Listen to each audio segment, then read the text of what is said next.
Isa ito sa malaking pangalan sa NBA. Ang 12-time NBA All-Star and Future Hall of Fame, ang point guard na si Chris Paul ay patungong bumalik sa Texas ay inaasahang upang mag-sign sa San Antonio Spurs. Pero bago ang lahat, balikan natin siya sa Golden State Warriors. Ayon sa ulat, inalis na si Chris Paul nung linggo bago ang simula ng NBA free agency. Noong linggo, ang deadline na kung saan ay may free agency sa kanyang kontrata para sa 30 million sa susunod na season.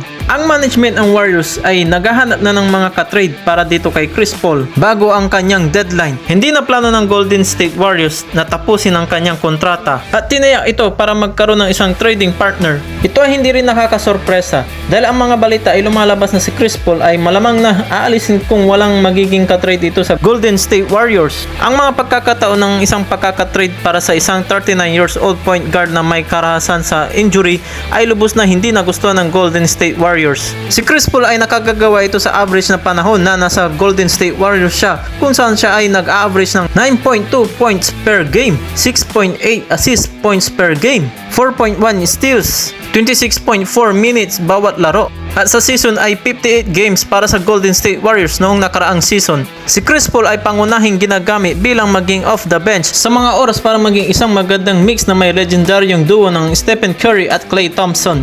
At pipirma ito ng 1-year contract ng merong $11 million. Si Chris Paul ay nagkaroon ng isang mahusay na pakikipag-usap sa legendary head coach na si Greg Popovich. Naging malapit sila sa isa't isa sa tagal din nila sa NBA.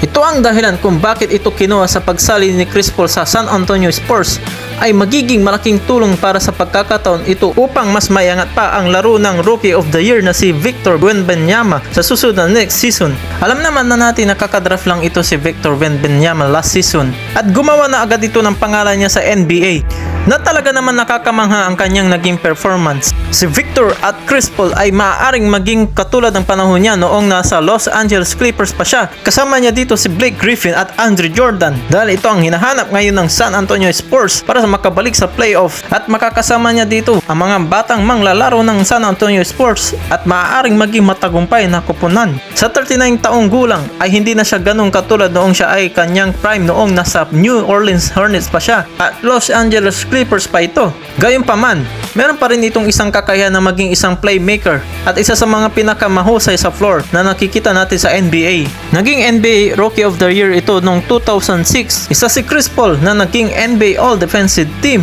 5 times NBA Assist Leader at 6-time NBA Steal Leader. Magkakaroon siya ng pang-pitong team mula sa Charlotte Hornets, Los Angeles Clippers, Houston Rockets, Oklahoma City Thunder, Phoenix Suns, Golden State Warriors at ang San Antonio Spurs. Ang 12-time NBA All-Star na si Chris Paul ay nalalapit na sa dulo ng katapusan ng kanyang karera at naghahanap na maging isang pinakamaganda sa buong karera niya ang magkaroon ng championship ring. Ano sa tingin niyo ang magiging impact nito sa San Antonio Spurs? Magkakaroon ba ng bagong duo?